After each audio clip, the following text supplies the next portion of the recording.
Καραϊσκάκια 2013. Πρόγραμμα εκδηλώσεων. 6 Αυγούστου, ώρα 11 το πρωί, ολοήμερο παραδοσιακό πανηγύρι στα πατήματα του Καραϊσκάκη, θέση Σάγδαρη στο Ψηλόβρακο. 10 Αυγούστου, ώρα 10 το βράδυ, δημοτική βραδιά τραγουδιού στο Πεντάκορφο.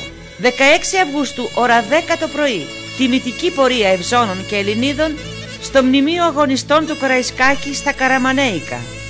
16 Αυγούστου, 8.30 το βράδυ, θεατρική αναπαράσταση της μάχης της Κορομιλιάς στον Άγιο Βλάση. Τοποθεσία Κορομιλιά. 16 Αυγούστου, ώρα 10.30 το βράδυ, λαϊκή και δημοτική βραδιά στον προαύλιο χώρο του Γυμνασίου Αγίου Βλασίου. 17 Αυγούστου, ώρα 9 το βράδυ, μουσική βραδιά με DJ, αφιερωμένη σε όλους όσους πέρασαν από το Γυμνάσιο και Λύκειο Αγίου Βλασίου, στον προαύλιο χώρο του Γυμνασίου Αγίου Βλασίου. 18 Αυγούστου, ώρα 11 το πρωί, αγώνας δρόμου 4 χιλιόμετρων, αφετηρία Άγιος Βλάσης, τερματισμός Καραμανέικα. Συνδιοργάνωση Δήμος Αγρινίου και τοπική πολιτιστική σύλλογη της Δημοτικής Ενότητας Παρακαμπηλίου.